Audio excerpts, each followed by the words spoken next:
Card 0, Echoes of the 99 by August Servant, Volume 1. Lecture 28. Comedians are emotional alchemists. Comedy can be cruel because, frankly, other people's pain can be funny. And mostly because we can all relate to the tragedy of trying to make the best out of a bad situation. And it is this reason, for the most part, that I see comedians as doctors and rebels more than entertainers.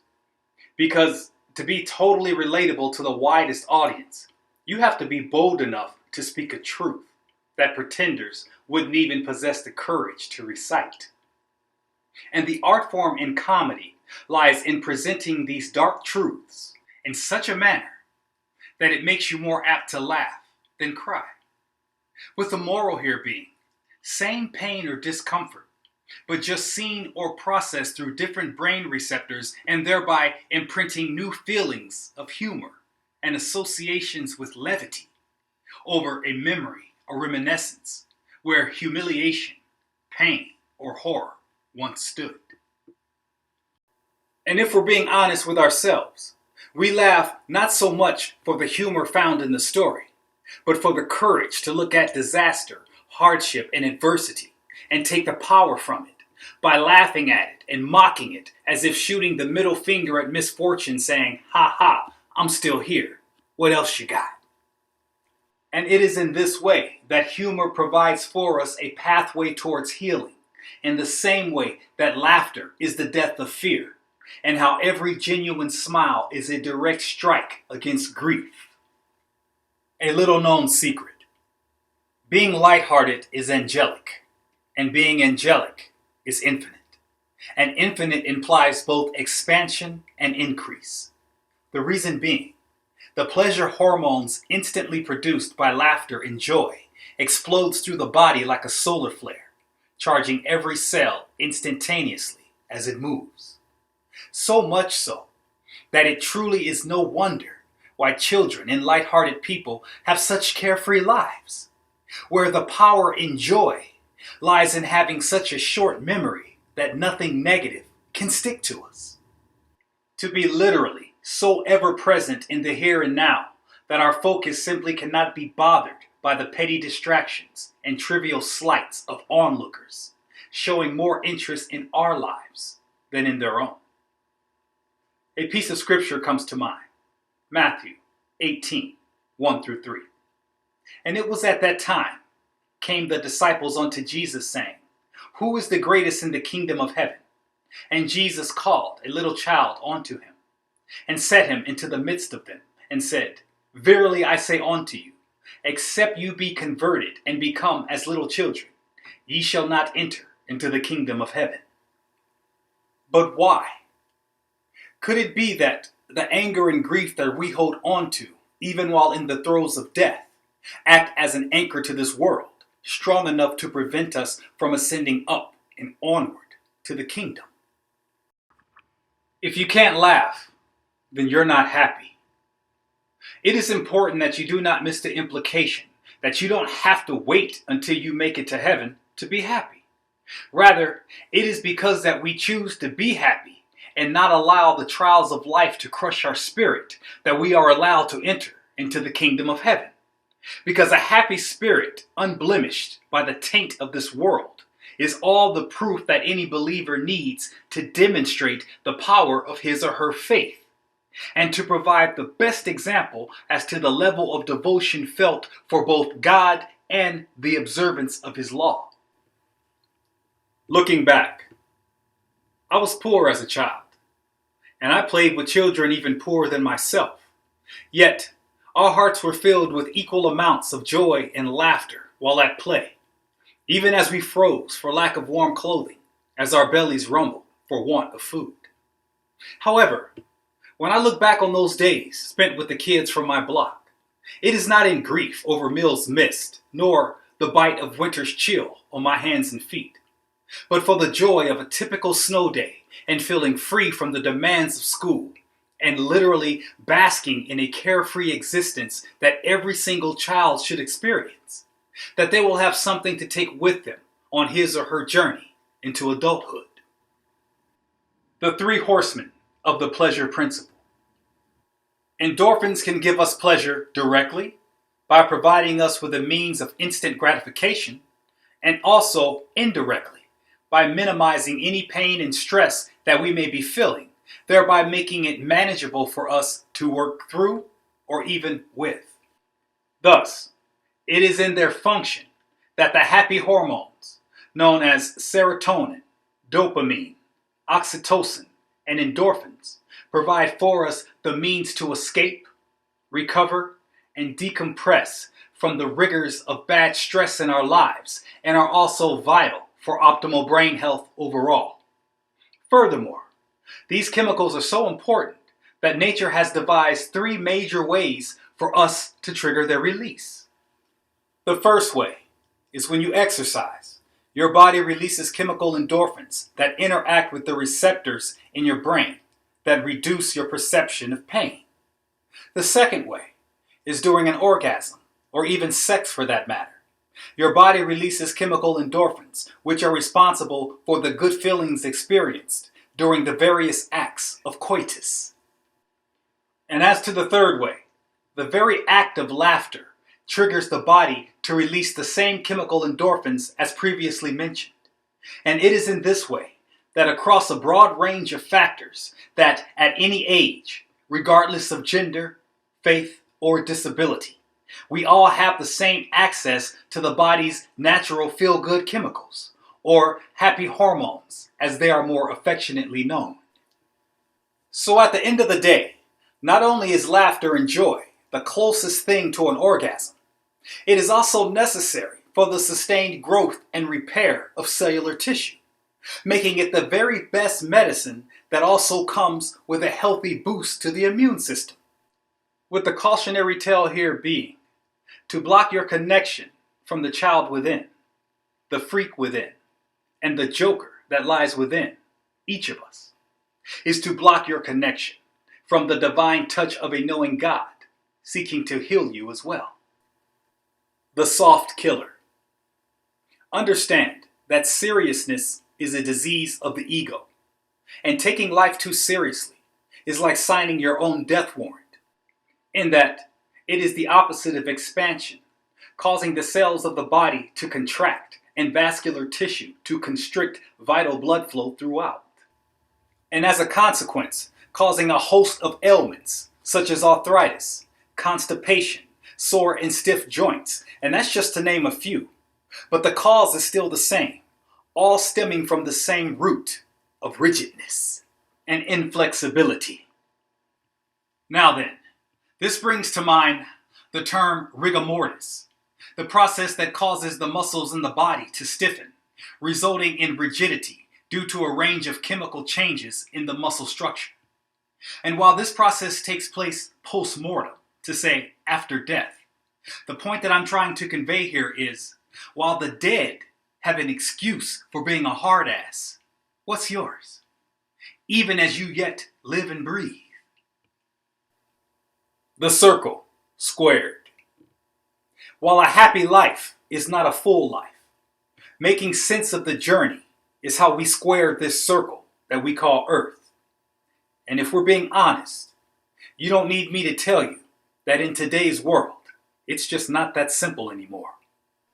And while I could start by saying that the problem with the educational model today is that with all of their preaching, they are also conveying to our children the very subtle message of the only time that they need to think or apply themselves is when they're in school, thereby making their life outside of the classroom not only a problem, but a distraction, leaving every parent down to a man wondering why his, her, or their child can't seem to pay attention unless there is some kind of test involved. And as I've said, while I could start my criticism there, that would only just be me warming up. But I will only make just 2 more points, and then I'll call it on this subject.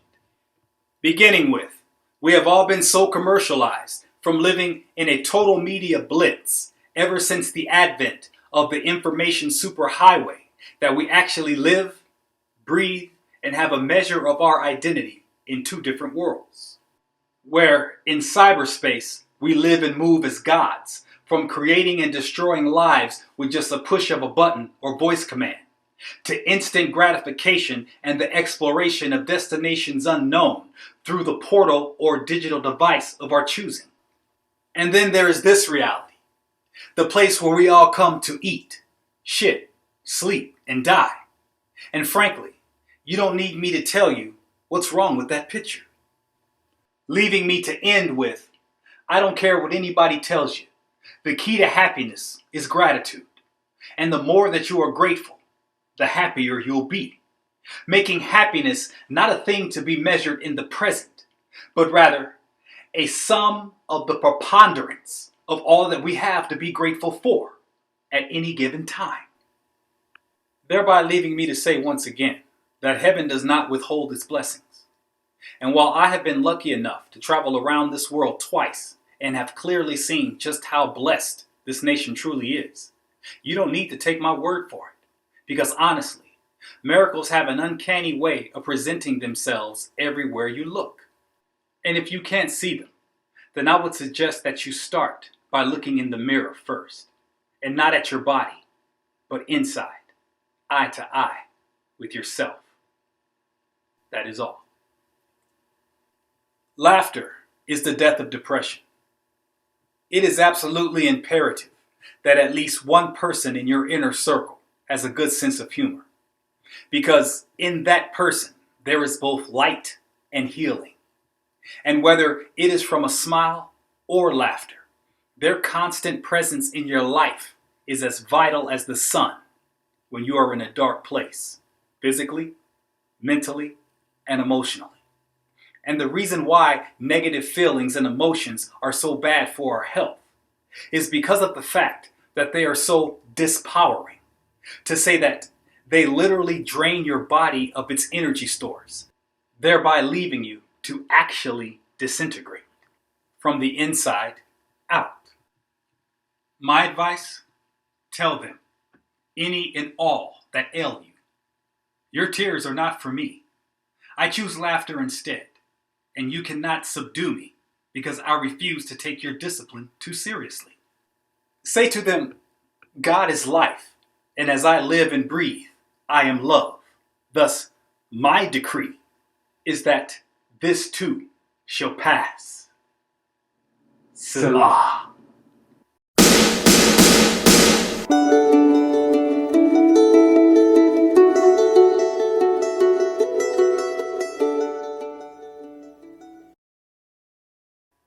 The Warrior's Creed. One tree falling in the woods just so can fell many trees unfortunate enough to be in its path on the way down. With the lesson here being, when facing many foes, you must move in such a way as to generate the greater force of momentum as you advance through their ranks. As per the observance of Newton's second law, mass times velocity equals force. Now then, attempting to tame the wild in an environment where only the fiercest beasts roam is like trying to redirect the wind during a hurricane.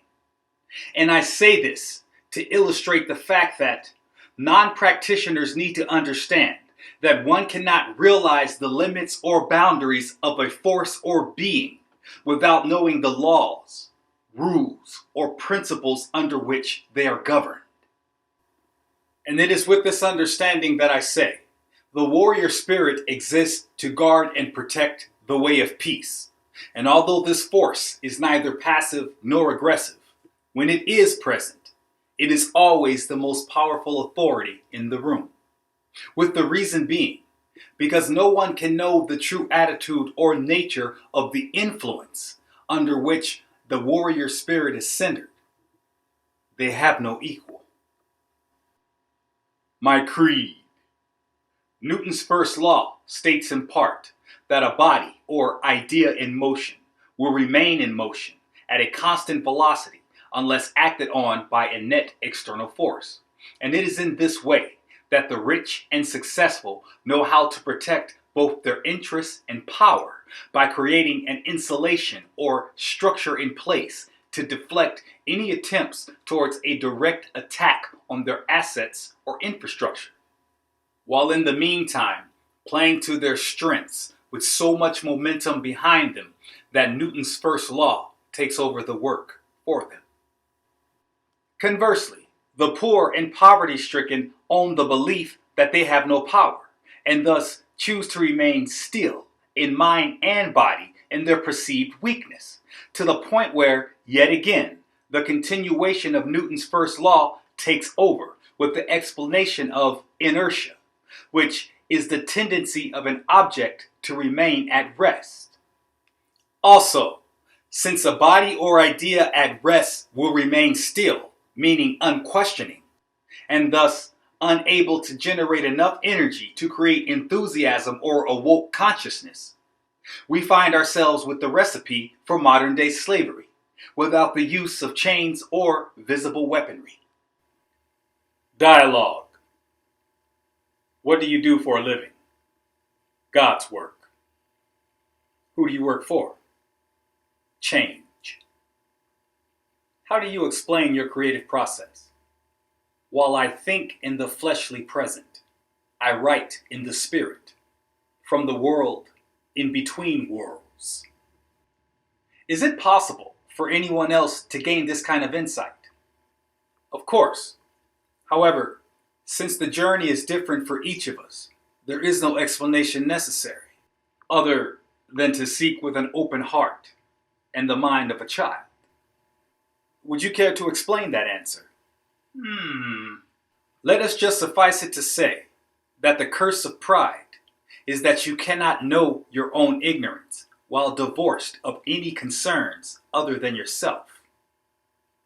A child's mind is empty of prejudice, and as such, everything that they see is a curiosity to be studied or observed, while a child's heart is pure by never knowing the kind of rejection that most adults in this world experience on a daily basis. And since we as learned adults cannot go back in time to look for these gifts when we actually had the tools to do so, what we can do is be born again, that we may adopt the attitude of Christ consciousness and thus proceed from there with a new lease on life and a new hope or promise for tomorrow. Why do you emphasize loyalty over life so much? For as it is written, a hypocrite shall not come before him. And if you don't know, what you do to man, you also do to God the Father. Is there an explanation for your unique style of writing? Well, it's different because I am unlike any other writer. And the key to art is the infusion of the individual soul of the artist themselves into each and every work. To say that it's not the signature of the artist on the piece that binds the work to them. Rather, it's the entire piece as a whole, for they themselves are already in it. For you shall know the tree from its fruit, and not from the sign hanging under it. Now, as to my style of writing, it's not just what I'm saying, but how I am saying it, such that those that are not reading or listening for the wisdom in the words are doing so for the poetry that also lies within. Or should I say, the pieces of me. Scripture, James 4:2-3. You desire, but do not have, so you kill. You covet, but cannot get what you want, so you quarrel and fight. You do not have, because you do not ask God. But when you ask, you do not receive, because you ask with wrong motives, that you may spend what you get on your pleasures. 1. Job 1:21. Naked I came out of my mother's womb, and naked I shall return thither. The Lord gave, and the Lord taketh away. Blessed be the name of the Lord. 2.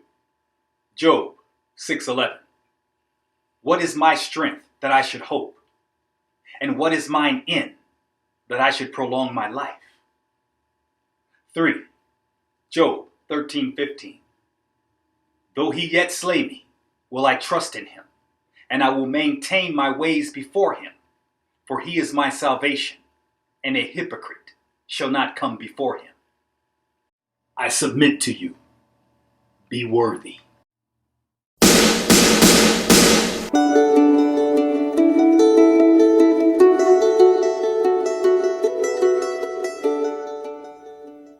Please allow me to introduce myself. You can call me August Servant, and it is a privilege to bring to you my captured echoes of the 99 by way of Card Zero, the Fool.